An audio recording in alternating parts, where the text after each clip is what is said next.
Halo semua, pada hari ini kami akan mempresentasikan tugas tentang keterampilan administrasi.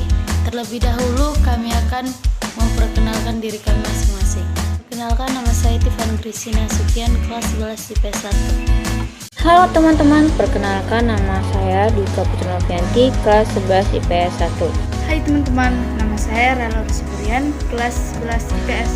Sesuai dengan tugas yang Bapak berikan, dengan tugas yang Bapak kasih, informasi penting yang harus kami sampaikan di dalam video pembelajaran ini.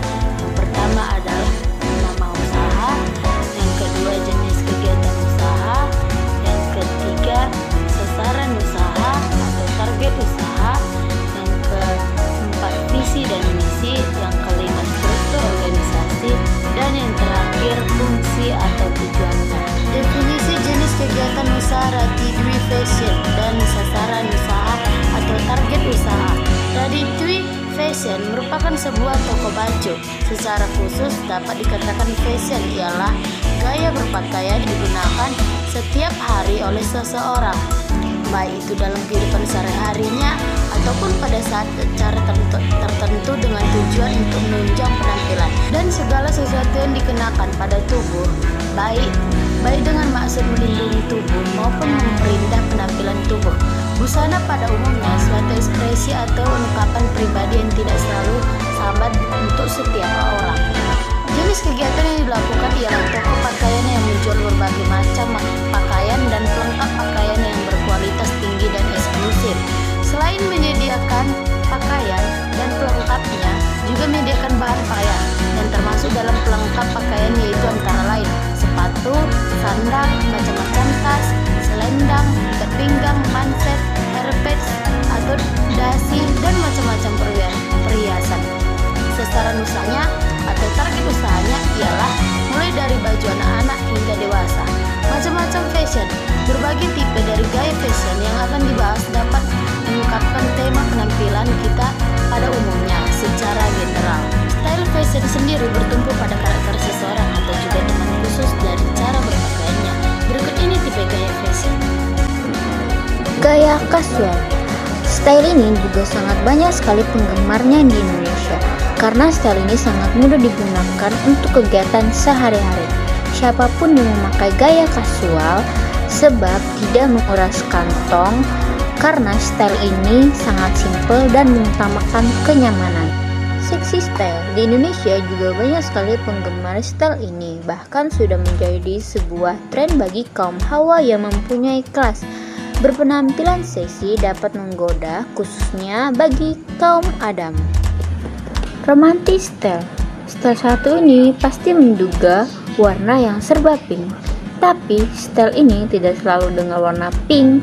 Sebab romantis style ini hanya menunjukkan harapan yang romantis dan tidak selalu diwakilkan dengan warna pink.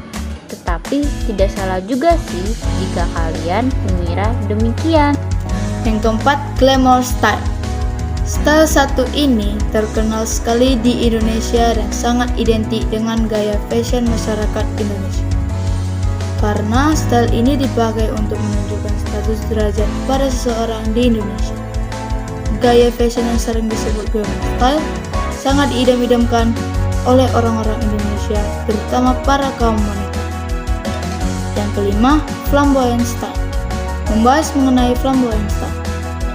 Bagi kalian yang sangat menyukai warna-warna cerah atau bisa dibilang tabrak warna dan mungkin menyukai keunikan, sangat cocok untuk kalian coba. Yang keenam, exotic style. Membahas mengenai style, pasti kalian sudah tahu dong dari judulnya. Penggunaan baju ini terlihat unik dari segi-seginya. Baju dan coraknya sehingga mempunyai kesan yang misterius saat melihat. Visi dan misi Rati Dwi Fashion. Visi dari bisnis Rati Dwi Fashion ini yaitu mampu memberikan kepuasan produk kepada konsumen seiring dengan perkembangan Rati Dwi Fashion yang terjadi.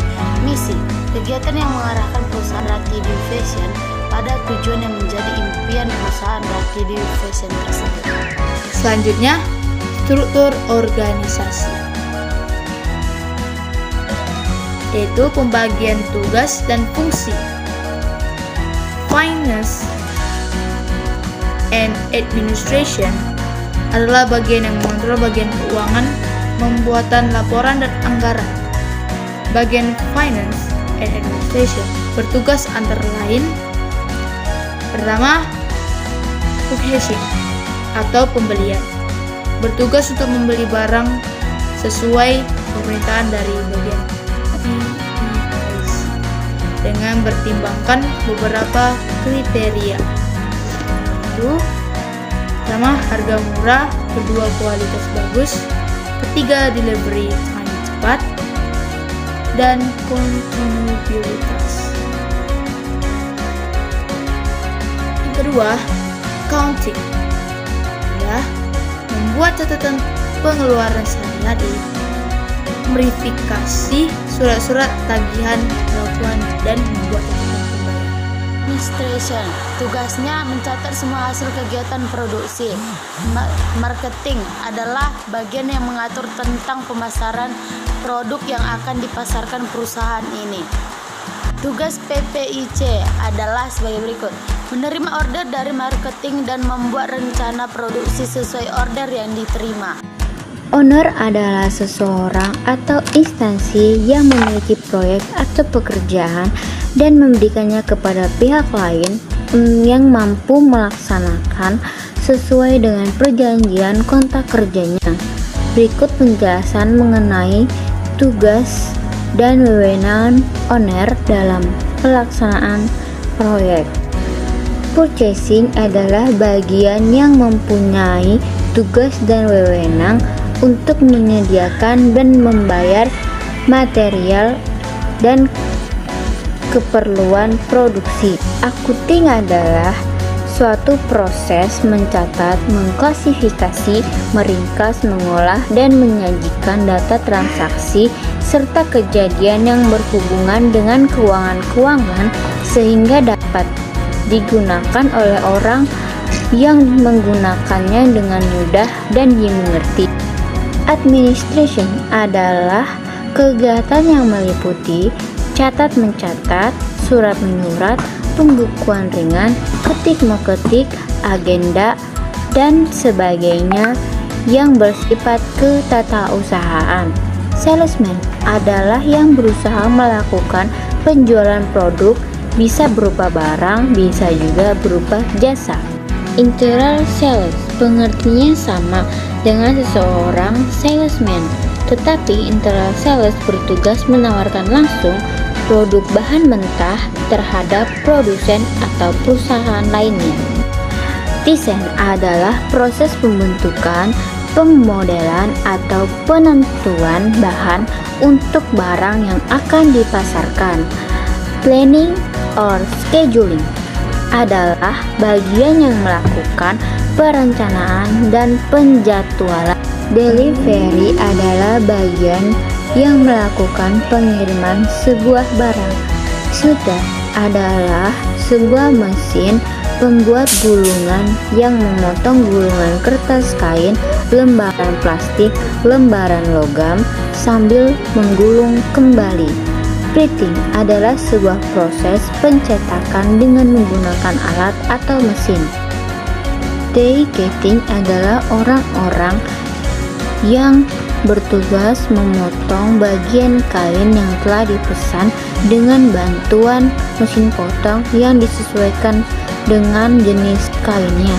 Finishing, pada proses ini beberapa operator akan menggerakkan setrika untuk merapikan pakaian yang mengkerut sehingga. Dan terakhir, fungsi dan tujuan Rati Dwi Fashion. Fungsi fashion saat ini tidak sekedar untuk memenuhi kebutuhan dalam kehidupan sehari-hari, namun lebih dari itu, fashion menjadi salah satu gaya hidup.